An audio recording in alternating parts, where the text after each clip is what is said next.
જેને આપ્યું નિજ જ્ઞાન જ્ઞાને ગોવિંદ ઓળખ્યા ટળી ગયો દે તો તત્વ શારતે લોકમાં ગુરુ ગોવિંદે કરો આજ અંત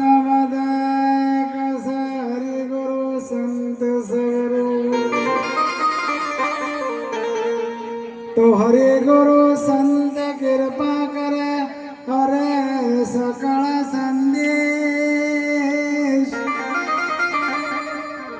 परम पुरुष परमात्मा तो सुनागने तो देह विना हरि न મળે તમે કરો કોટી ઉપાય સાધન વિજય આદર કરો દિયો શુદ્ધ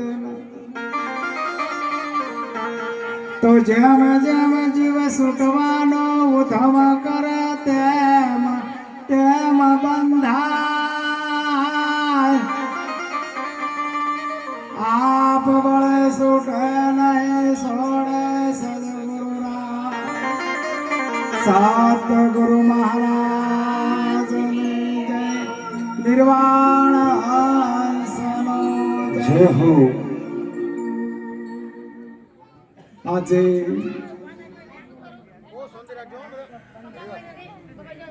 પુતેડી મુકામે પશ્ચાત હોતો પુતેડી મુકામે યમે માનો મહેમા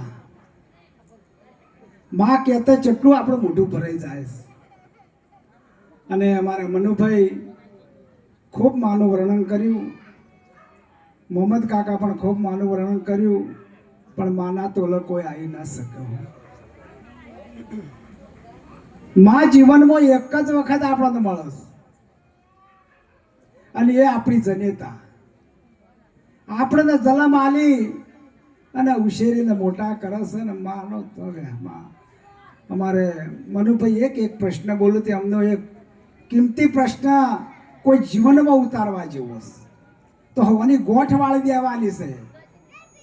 મહારાજ વીડી બંધ કરો, થોડી વાર સત્સંગ ચાલે, પછી તમે પીવો. કો તો બહાર જઈને પીવો તો ચાલે. આ ગુરુ મહેમાસ એટલે ખૂબ મનુભાઈ મને આશ્રમમાં આવીને કે બાપુ આપણે પુતેડી ભજન કરવાના છે. કીધું તમારો આદેશ હોય તો ચાલે, તમારો આદેશ હોય એ તો મારા જ રહેવાનું છે.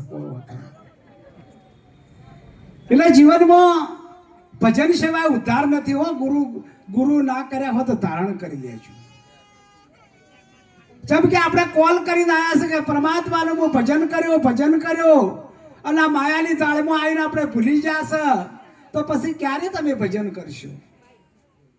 આખરે મરી જવાનું છે. કોઈ કરી લીધો તો તમે શું પામશો? જો જાતા શું લાયા કોઈ નહીં. પણ જીવનમાં આપણને એક મનુષ્ય અવતાર મળ્યો છે. ગાયો ભેંસો ભજન નહીં કરી શકે, એટલા માટે કીધું છે કે મનખા જેવું ટાળું વાલીડા નહીં મળે, એ નહીં મળે વારંવાર વાર. આ મનખો આવ્યો છે ને એ દેવોથી પણ દુર્લભ છે. ભજન કરવામાં આવીને માયાની જાળમાં ભૂલી જશે. મારી મઈ પણાની જાળ મહાવિકરાળ ગુરુજીએ કાપી, એવો અખે અદવદ પદ મોય આજ ગુરુ મને તાપ્યો છે. પણ આ વાત કે ભજન કરો અને ભજન નહીં કરો તો ઝોપા વાળો કદી નહીં જવા દે. ભલે તમે અત્યારે મજા કરો, 50-60 વર્ષની ફિલ્મ પટ્ટીમાં જે તમારે કરવું એ કરી શકશો, પણ ભજન સિવાય ઉદ્ધાર નથી. માત પિતાની સેવા, છોકરોને ખૂબ ભણાવવાનો સંસ્કાર આપવાનો છે, વ્યસનોથી પણ મુક્ત થવાનું છે. અમે તો વિનંતી કરી કહીએ છે નકર ઠાકોરના ઘેર સંત ચોથી પાક. આમ ક્ષત્રિય ભજન ક્ષત્રિય જ કર્યું છે, પણ કહેવાનો ભાવાર્થ કે એવું આપણે થાવું જોવે. એવા આપણે થવા જોવે. અત્યારે મનુભાઈનો ઇતિહાસ અમે વાંચવા જાય ને તો અમારી ઓખમાંથી વહુ નથી અમાતું, પણ તોય એમની ખુમારી તો જોવો, જ્યારે જોવો ત્યારે આવા ને આવા. કોઈ દાડો એને કોઈ દાડો એમના મુખ અમે જોઈએ ને કદી એમનું મુખ કોઈ દાડો નિરાશ નહીં પાડ્યું. મનુભાઈની વાતો તમે આશ્રમમાં પણ ઘણી કરે છે. અમારા બા પણ ઘણી વખત આવ્યા હતા, 2-3 વખત આવી રહ્યા, પણ આપણા કોઈ ચોપા આવે તો આપણો આનંદ ના હોય તો પછી વાત જ આખી પૂરી થઈ જાય. તમારા આશ્રમમાં કે ગમે તે ઘેર આવે અને તમારા ઓખો હમું જોઈ લે ને તો ખબર પડી જાય કે બાઈનો ભાવ કેટલો છે અને ભાઈનો ભાવ કેટલો છે. ભાવ ઉપર જાય છે. ભાવના પૂછાસ મારા વાલમાં પેટડું ભરી હેત લાઈ ને પધારો મારા ઓગણે હરી દયાદાસ પર કરી હેત લાવીને પધારો મારા ઓગણે હરી. હેત લાવીને પધારો. ગમે જેવા છોકરા નેનો છોકરાને તમે ઓખ કાઢો ને તો કોઈ દાડો તમારો હમું ના તો કે પણ તમારી ઓખ નિર્મળતા હોય ને તો તરત તમારા છોકરું તમારા પહાણ આવે.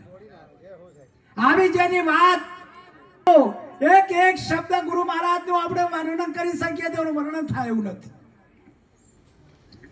સંતની વાત, સંત મૂળદાસ અમરેલીની બજારમાં સંત મૂળદાસ થઈ ગયા અને બાઈ સવારે 4 વાગે કૂવા પડવા જતી હતી તો બાઈનો રોવાનો અવાજ વાપર્યો સંત મૂળદાસ કે અત્યારે બૈરું માણસ કોણ રોવે છે રાતના 4 વાગે. સંત મૂળદાસ કૂવા કણ જોઈ છે, બાઈ કૂવો પૂરવા આવી છે. બેટા ચમ રોવે છે? કે બાપા કહેવા જેવી વાત નથી, જો કહેવા જશો તો મારું આખું કુટુંબ ખતમ થઈ જાય છે. તો એવું તો બેટા શું છે કે મને કલંક લાગ્યું છે. જા બેટા તારો જીવ બસતો હોય તો સંત મૂળદાસ નું નામ લઈ જે હમારે બજારમાં કે સંત મૂળદાસ નું પાપ છે, સંત મૂળદાસ નું પાપ છે. આવા સંતો જુઓ તરવર સરવર સંત ચોથા વર્ષે મે પરમાર્થ ને કારણે ચારે દરિયા દે. જા બેટા અમરેલીની બજારમાં કહી દેજે કે સંત મૂળદાસ નું પાપ છે. હવારે જોવો તો સંત મૂળદાસ નું પાપ, સંત મૂળદાસ નું પાપ. એમના ચેલા હતા હાલીજા જામ ઠાકોર, એમને પણ કંઠી તોડી દાશ કે મારા ગુરુ આવા હોતા છે.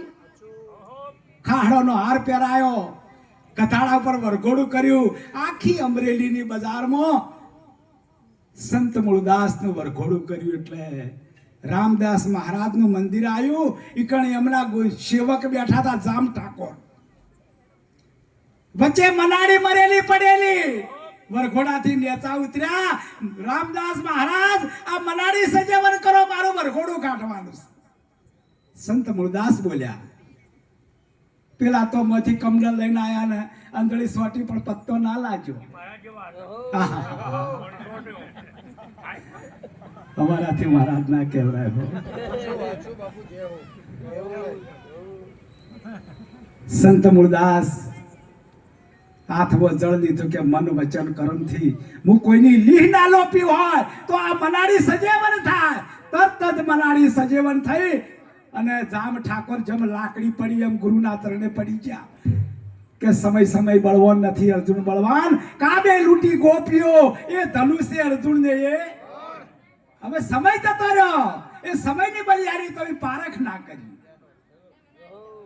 हम संत मूलदास बोलिया के હવે અમરેલીની બજારમાં મારી સમાધિ ખોદાવો રેવરાય નહીં.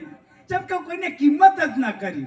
બધા એ અશી હો અશી સમજે લઈ કહી દો કે અશી, પણ જ્યાર સુધી પારખ ના કરો ત્યાર સુધી ખબર ન પડે.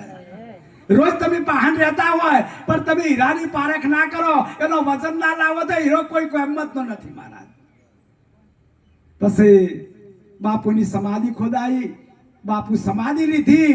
એમની નનોમી હેડે છે બજારમાં તો હવે વણિયાની દીકરીને ઓળમણા થાય છે.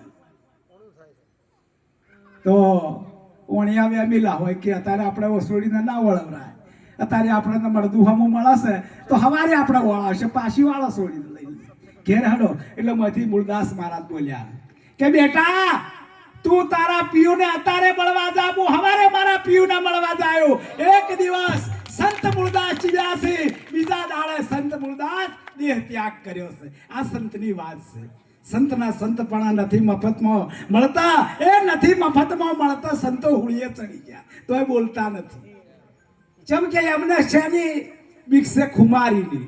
મારા સદગુરુ મહારાજને કોઈ લોતણ ના લાગવું જોઈએ.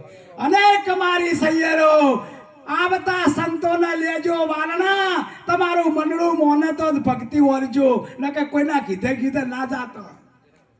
એ કોઈ દાદર નહીં મારો તમે. જો કોઈના શેખે કોઈના કીધે જ્યાં ને તો પત્તો લાગે એવો નથી મહારાજ. આ તો ભાયગમાં પડ્યું હોય. કોટી જલમના પુનથી એક મળ્યો મનુષ્ય અવતાર, જો હેત કરીને ભજી લ્યો ભગવાન, નકા ખાશો જમનો માર પેટ ભરીને. એટલા માટે ભજનની જરૂર છે. ભજન કરો. અરે ભજન ના કરો તો તમે કોઈક દાડો તમારા ઓગણે કોક આવે ને એને કોઈ ઢાઢું પોણી પાઈજો અને એના ઉકારો મીઠો આલજો અને ચોપા સુધી ઓળાવા જાજો. ખરો તડકો પડતો તો બાપુ કે 2 વાગ્યા છે, તમે આશ્રમમાં રો, હું જવું ના બા. એ મારી રીત જ નહીં. જો કે મને ટેવ પડી છે, એવી ટેવ પડી છે. કોઈ સંત કે કોઈ ભગત મારા ઓગણા આવે ને તો મારું હૈયું હરખે ચમ કે આ માટે આપણે આયા જ છે. પુત્ર પરિવાર મેળીને મોલ બંગલા ને બંગલા, એ તો કોઈ વહાની આ માડીને આયા. આ માડીને કેટલું વહા તમે મૂચ્યું કહેજો ખાલી. આ ભિખોરામ ભાઈએ કેટલું મૂચ્યું વહા? બધું જ પડી રહેવાનું છે. મેળી મોલ બંગલા પુત્ર પરિવાર. અરે પત્નીએ કોઈની દાડા રોઈ અને શાંતિ કોને હારે છે ભાઈ? એ તો એ સતીઓ હતી. એ જઈ એ સતીઓ સતી અંસોયા જેવી કે ત્રણ પુરુષને બ્રહ્મા વિષ્ણુ મહેશને બાળક બનાવી દીધા. જ્યારે એમનું પારખું અત્યારે ભક્તોની બન્યા હોય, ચોય ઘોડા ખેલતા હોય તો મેળ ના પડે બા. હા, નથી મફત. એ તો જગત તમને ટોકશે કે આ દોવા ભક્તોની બન્યા છે. આ હેડે મીરાબાઈ ને રાજ રોણી હતી તો કેટલા ટોચ્યા છે. વાતો ખમિયાની હોય તો જ બા ભક્તિ કરજો, ન કે વરાવીને ભાઈ હોય કે બાઈ હોય.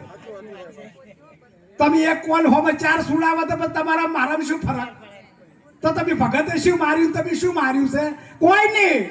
તમે બે હરખા. એટલા માટે ભક્તિ કરો તો થોડી કરજો પણ સાચી કરજો. બસ જીવનમાં થોડું કરો પણ સાચું કરો. કહેવાનો ભવારત કે તમારું સાચું છે ને 100 ગૌ જાશે, કુડુલ ઘડીએ નહીં ચાલે. તમે ભક્તિ કરતા હશો કે ભજન ગાતા હશો કે સત્સંગ કરતા હશો કે સ્ટેજ ઉપર બેઠા હશો કે મોટા કદાચ સિંહાસન ઉપર બેઠા હશો, પણ તમારું વર્તમાન નહીં હોય તો આ પત્તો નહીં લાગે. વિવેક, વિચાર ને વર્તમાન, આ 3 વસ્તુ આપણે આમ જોશે. પેલો વિવેક જોશે. આદુ પંથ નમણ પદ મોઢું. કોઈ સંતને દેખી અને 2-4 વખત નમણ કરજો. વર્તમાન આપણું જોશે ચોખ્ખું. એટલે જેવું એમાં કોઈ ડાઘ ના લાગવો જોઈએ. આ ધોળું કપડું પહેર્યું છે પણ એમાં ડાઘ લાગે તો પછી પત્તો ના લાવો. એમાં તો કદાચ ચાનો ડાઘ લાગે તો ધોઈ નાખો, પણ ઓમાં લાગે એ શું ધોવો? એ સંતો ધોવે પણ હાથો. એમ નામના મહારાજ નથી મેળ પડે એવો. હો, સંત ભલા પરમારથી શીતળ ઉનકા સાય, તપસ બુધાવે ઓર કી દે અપના. સંતો જેટલી તપસે પણ તોય એનો કલર એ સોડો છે, ઠંડક આપે છે. ચંદ્ર ઠંડક આપે છે. અને એટલા માટે મહાપુરુષે કીધું છે કે તમે હાલના મંડળ ચલાવે છે. બાબુરામ સાહેબ આચાર્ય છે. અમારે લખમણભાઈ પણ ખૂબ ટાકરવાડાથી ખૂબ મંડળનો મહેમા ચલાવે છે. અને એમના આશીર્વાદથી પણ અમારે ગુરુ મહારાજના પ્રતાપથી, આવા સંતોના આશીર્વાદથી મહેમા હેડે છે. પણ આ કઠણ છે મહારાજ, ઘણો ઢેર છે. કોઈ આટલું દુઃખ નથી, પણ હું ઘર છોડીને આશ્રમમાં આવ્યો છું. શા માટે આવ્યો છું? મારા માટે હું આવ્યો છું. કોને આલે કરવાનું છે? પોતાને કરવાનું છે. એ પુત્ર પરિવાર મેળી મોલ કોઈ આપણા હાથે નહીં આવે મહારાજ. એટલે જે કરશો તમારા માટે જ કરશો. ભક્તિ છે ને, ભક્તિ કરવી હોય તો શું કરવું પડે આપણે? ભક્તિ રે કરવી એને એ રાખ થઈને રેવું પાનબાઈ. એ મેલવું અંતરનું અભિમાન રે માન રે મૂચીને તમે એ આવો રે મેદાનમાં પાનબાઈ એ જાણી લો જીવ કેરી જાત રે અજાતિ વિજાતિની એ જુગતી બતાવો પાનબાઈ એ બીબે પાડી દઉં બીજી ભાત રે આ ભાત તમારી આખી પલટે જ આવી જુઓ જે પહેલા હતા ને એ ગુરુચરણે જાય પછી એને ના હોવો જોઈએ તો કહેવાય કે આપણે તલના તીધા ભાગે આપણે કોક ઉતર્યું છે અને સદગુરુ મહારાજના ઉપર સદગુરુ મહારાજની કૃપા આપણા પર ઉતરી છે આ વિચારે સંતો વાતો કરી છે એક શબ્દ ઉપર જ્ઞાનની વાતો છે શબ્દની વાતો છે એક શબ્દ ગુરુ મહારાજે આપણો આલ્યો છે ને એના ઉપર આપણે ખૂબ વિચાર કરવા જેવો છે એક વાણી બોલું તમારા 12 વાગ્યાનો સમય છે મને પણ ખબર છે કે 12 વાગે સમય અમારો સંપૂર્ણ થઈ જાય